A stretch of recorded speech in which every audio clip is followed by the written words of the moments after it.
San Lucas capítulo 9, versículo 28 en adelante. Me indican con un amén, por favor, cuando lo tienen. Bueno, dice así Lucas capítulo 9, versículo 28. Aconteció como 8 días después de estas palabras que tomó a Pedro, a Juan y a Jacobo y subió al monte a orar. Y entre tanto que oraba, la apariencia de su rostro se hizo otra y sus vestidos blancos y resplandecientes. Y aquí dos varones que hablaban con él, los cuales eran Moisés y Elías, quienes aparecieron rodeados de gloria y hablaban de su partida que iba Jesús a cumplir en Jerusalén. Pedro y los que estaban con él estaban rendidos de sueño, mas permaneciendo despiertos, vieron la gloria de Jesús y a los dos varones que estaban con él. Y sucedió que apartándose ellos de él, Pedro dijo: Maestro, bueno es para nosotros que estemos aquí, y hagamos 3 enramadas, una para ti, una para Moisés y otra para Elías, no sabiendo lo que decía. Mientras él decía esto, vino una nube que los cubrió y tuvieron temor al entrar en la nube. Y vino una voz desde la nube que decía: Este es mi Hijo amado, a él oíd. Oremos. Dios, te damos gracias esta mañana por darnos la oportunidad de estar en tu casa, por darnos la oportunidad de estar en este lugar para alabarte, para bendecirte.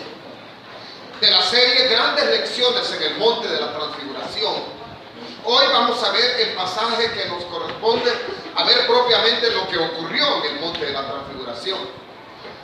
En este pasaje sucede algo glorioso, un momento tan maravilloso y un acontecimiento inolvidable para los escritores que hablarían después de este evento. Y hay 3 enfoques que me gustaría hacer. Hoy voy a hacer solamente uno y vamos a quedar pendientes con 2. El enfoque está dirigido en poner nuestra atención a los que estuvieron en el monte. Allí estuvieron, en primer lugar, Jesús, el Hijo de Dios. Estuvo Moisés y Elías como visita temporal en esa ocasión. Y una visita permanente eran 3 hombres, Pedro, Jacobo y Juan. Los 3, cuando vemos el pasaje, cada uno tiene una participación importante en la lección que vamos a aprender de lo que ocurrió en el monte de la transfiguración. Esta mañana voy a compartir con ustedes el enfoque de poner nuestra atención y fijar nuestra mirada en el ejemplo de Jesús y en el propósito el cual lo llevó a orar al monte de la transfiguración. Por lo tanto, pido que vayamos al texto del versículo 28 de Lucas capítulo 2 para darle una introducción a la fijación y a poner la vista en lo que Jesús hizo estando en el monte. Dice: aconteció como 8 días después de estas palabras que tomó a Pedro, Jacobo y a Juan y subió al monte a orar. Y el verso 29 dice: y entre tanto que oraba. El propósito y la razón de Jesús ir al monte es bueno examinarlo. Voy a leerles estas mismas palabras del versículo 28 de Lucas 9 en la versión Dios habla hoy. Es una versión que mi papá leía cuando él quería leer la Biblia. Dice de esta manera: subió al cerro a orar. Y el verso 29 dice: mientras oraba, su aspecto cambió. Nos hacemos la gran pregunta: ¿por qué escogió Jesús este lugar y por qué fue allí? Esta respuesta que debemos de darle a esta pregunta es interesante. Fue al monte para estar aparte, fue al monte para buscar en privado al Padre en oración. Y es que, ¿por qué fue al monte y a la montaña para estar aparte y orar con el Padre? Quisiera que nos pusiésemos hoy en las sandalias de Jesús. Dicho de otra manera, ponernos en la situación de Jesús, ponernos en la circunstancia que el Señor estaba viviendo en ese tiempo. Y al ponernos en su lugar y a tomar su lugar imaginariamente, vamos a comprender por qué razón resulta tan importante ver cómo es que Jesús fue a la montaña a orar allí. Sucede, hermanos, que ¿qué es lo que estaba viviendo el Señor? ¿Cómo se sentía en esos días? ¿Qué eventos estaban cerca a la puerta para acercarse? ¿Y cómo le produjo emocionalmente al Señor una situación al saber lo que vendría? Jesús lo que está ocurriendo es que Jesús está camino a la cruz. Él sabe que ese camino está lleno de sinsabores trágicos. Él sabe que ese camino es de dolor y sufrimiento. Él sabe, hermanos, que frente a esa gran realidad, una persona necesita precisamente buscar la ayuda de Dios cuando se encuentra en esa situación. La Biblia nos presenta hoy que Jesús es nuestra recomendación y es nuestro ejemplo cuando va al monte a orar. Hebreos capítulo 2 enseña y habla de que el precio de ser un gran salvador, como dice el capítulo 2 de Hebreos, la gloria de ser un gran salvador y un gran redentor, tenía un precio que pagar. Jesús, para llegar a ser el Cordero de Dios, para llegar a ser salvador nuestro, redentor nuestro, quien pagara todas nuestras culpas y transgresiones, que pagara el precio de nuestra salvación y nuestro perdón, ese precio era altísimo. Este precio hacía por pasar al Señor, como dice Hebreos capítulo 2, que mediante aflicción Él fue y se convirtió en autor de nuestra salvación, de tal manera que ser salvador nuestro significa pagar un precio alto, doloroso, de mucho sufrir y de muchas lágrimas. El mundo, hermano, no entiende esto, pero nosotros lo comprendemos. ¿Qué necesitaba Jesús en esos días para ir al monte? ¿Por qué fue al monte? Dos cosas aprendemos en la Biblia por qué Jesús fue al monte a orar con el Padre. En primer lugar, Jesús fue al monte porque, como hemos dicho, ya vamos a ver los pasajes que nos interesan para mostrar cómo se sentía el Señor, pero quizás me gustaría llevarlos a ese pasaje para que vean por qué razón el Señor buscó la montaña para orar, porque quiero que vean al ponernos en sus sandalias cómo se sentía en esos días. Por favor, vayan a sus Biblias en Mateo capítulo 26, del versículo 38 en adelante. Ahí se registra cómo se sentía el Señor. Del versículo 36, este pasaje que está frente a nosotros es un tesoro de la Biblia, porque generalmente la mayoría de los evangelios, cuando hablan de Jesús que fue a orar, nos dicen que fue a orar, nos dicen a la hora que fue a orar, pero este pasaje es tan rico porque Mateo más bien nos dice qué es lo que oró Jesús y nos expresa cómo se sentía el Señor en esos días. Recuérdense que estaba caminando hacia la cruz. Capítulo 26, versículo 36 de Mateo. Lo tenemos, hermanos. Este pasaje, lo que estoy intentando es que usted se coloque en las sandalias de Jesús, en la persona de Jesús, y diga y siente en carne propia lo que él estaba pasando.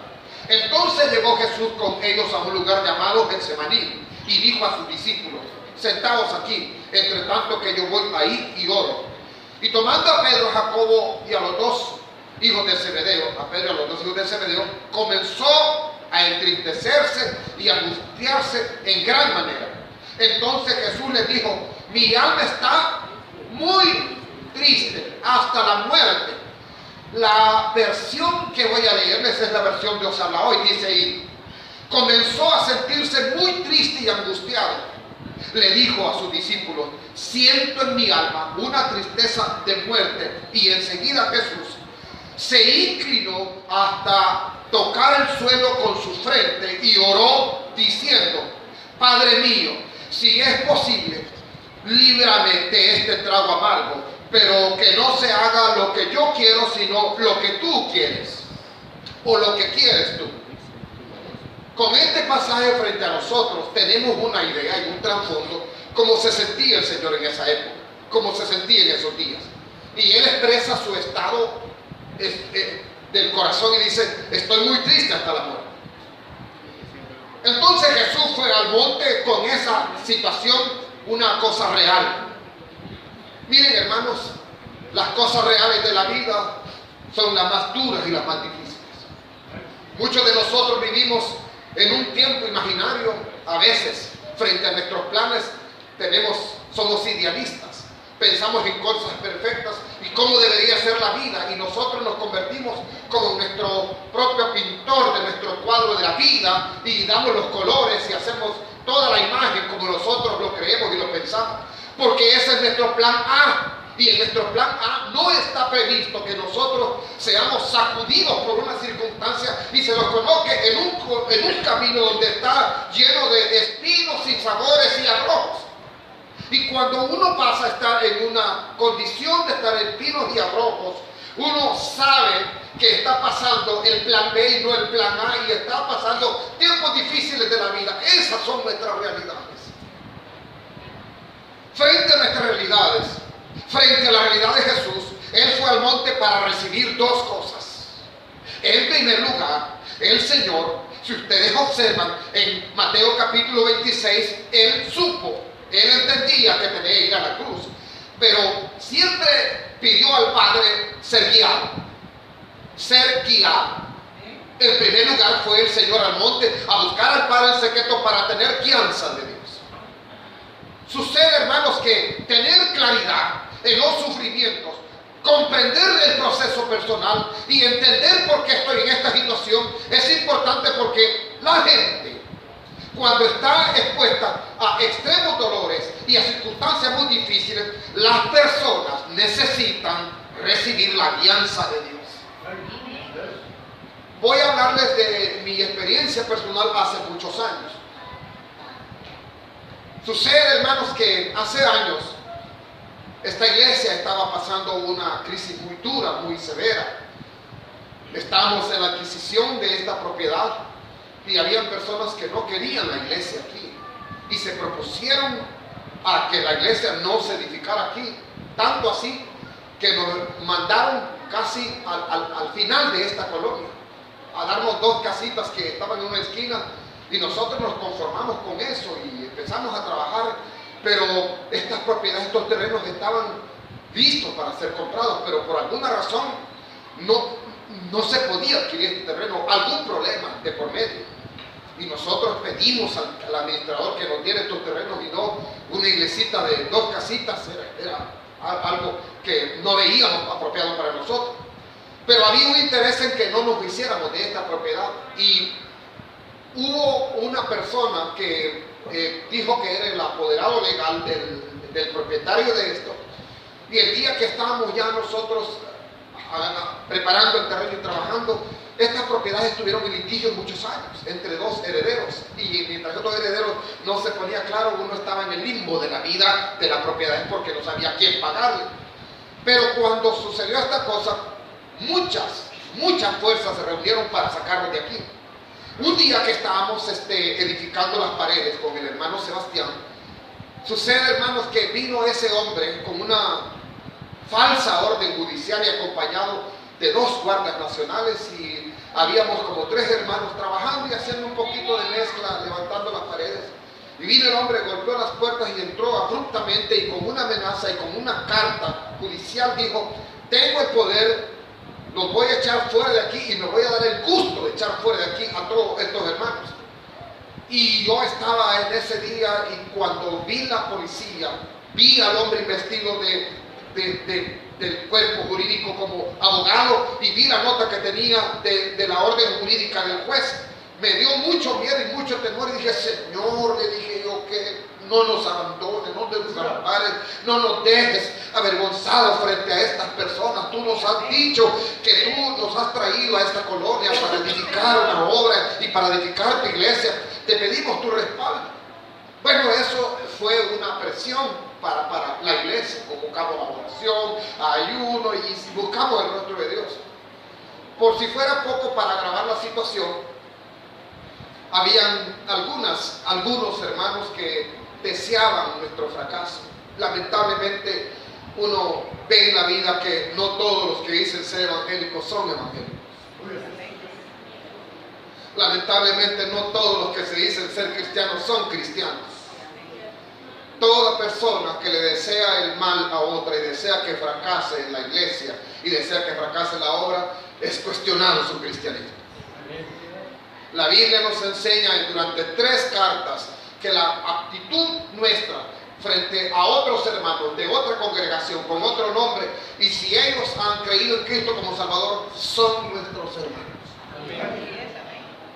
Y no importa la diferencia litúrgica que haya, y no importa de qué misión son, pero si son de Jesucristo, son pueblo de Dios y somos hermanos todos. Pero no era así en el caso nuestro. Habían personas que estaban tratando la manera de que la iglesia no surgiera adelante, y había hermanos que abrían la bocota y decían: esa iglesia no va a prosperar, esa iglesia, dijo una persona, se atrevió, en 6 meses van a fracasar esos hermanos de la iglesia Shalom. Porque sucede, hermanos, que había como una especie de envidia, celo y recelo tonto, porque uno, hermano, se empieza una iglesia con un grupo de hermanos, y si uno no pertenece a una organización que tiene sus reglas y sus leyes, parece que el que decide levantar una obra que no pertenece a una gran organización parece que está solo y desamparado y destinado al fracaso ministerial. Teniendo yo esas luchas con los hermanos de la orden judicial para sacarnos del terreno y deseando a algunos evangélicos que fracasáramos en la iglesia, ¿cómo creen que yo me sentí? Yo me sentí muy mal, triste y desesperado, y le pedí a Dios que me ayudara, que me guiara. ¿Qué podíamos hacer con los hermanos? Un día fui a pedirle consejo a un pastor de una iglesia muy grande, y me dieron la cita con él, entrevista, y yo pasé con él y le conté al pastor cómo estábamos en la iglesia, que la orden jurídica venía para echarnos y que teníamos problemas con algunas personas que decían cristianos que no querían que esta iglesia prosperara. Y le hablé un poco de las finanzas económicas. Estaban muy mal en ese tiempo, las finanzas de la iglesia. Es decir, que teníamos varios escenarios contrarios, y esto le producía a cualquier persona que fuera miembro de esta iglesia, en lugar de sentir alegría, sentiría constricción por la situación que estábamos viviendo. Fui a pedirle consejo porque yo necesitaba ser guiado en ese momento. Me senté con el pastor y le conté nuestro caso, y a mí me sorprendió el consejo que me dio. Me sorprendió porque no esperaba de él esas palabras. Me dijo de esta manera: he escuchado su caso. Yo le recomiendo a usted, cierre esa iglesia, entregue la propiedad, porque están luchando contra Dios. Cuando yo escuché esas palabras, le dije: pastor, hasta ahí llegamos. Gracias. No voy a permitir que me diga más cosas. Si usted cree que cerrar la iglesia y renunciar a lo que estamos trabajando, porque tenemos presión del enemigo, y porque usted me está dando un consejo al revés. Y entonces me dijo: no, es que yo estoy usando todas las variables que usted me dice. Yo, en su caso, me dijo, lo quisiera entregar a esa iglesia y buscar a dónde congregarme con los hermanos que tiene. Di la vuelta y le dije: muchas gracias. Les pregunto esta mañana, ¿era un consejo apropiado ese? No. Respóndame, por favor, ¿era un consejo apropiado? No lo era. Sin embargo, cuando uno está en crisis y cuando uno está viviendo esas realidades donde tiene constricción y tiene mucha tristeza y está angustiado por lo que está pasando, quiere escuchar a alguien que lo guíe. Y si el que lo guía está equivocado y uno sigue la guía de esa equivocación, fracasa. La Biblia nos dice esta mañana que cuando Jesús sintió la constricción del camino a la cruz, que se sentía muy triste hasta la muerte y estaba angustiado hasta el sumo, de tal manera que se postró en la tierra, puso su frente en el suelo y empezó a derramar lágrimas y un llanto tan profundo, porque la angustia había sobrepasado la vida propia del Señor y estaba esperando ser guiado por el Padre. ¿Qué esperaba Jesús cuando estaba postrado orando al Padre en Getsemaní? Estaba esperando ser guiado por el Padre. Quiero decirle a muchos de ustedes que muchos de nosotros tenemos la costumbre que cuando estamos pasando por tiempos difíciles, por problemas tan duros y severos, nosotros tenemos el gran error de creer que podemos resolver nuestros problemas. Creemos que con solo ser positivo y hablar varias cosas, eso es suficiente frente a tus realidades. No te arriesgues solamente a ser una persona que cree que con solo hablar positivamente las cosas te resuelven. Tus realidades son más profundas que solamente un pequeño impulso emocional y emotivo. Las personas, cuando estamos pasando tiempos difíciles, necesitamos ser guiados. Porque ¿qué buscaba Jesús en oración? Lo que buscaba era estar en el centro de la voluntad del Padre. Saber que a pesar de que iría a la cruz y estaría lleno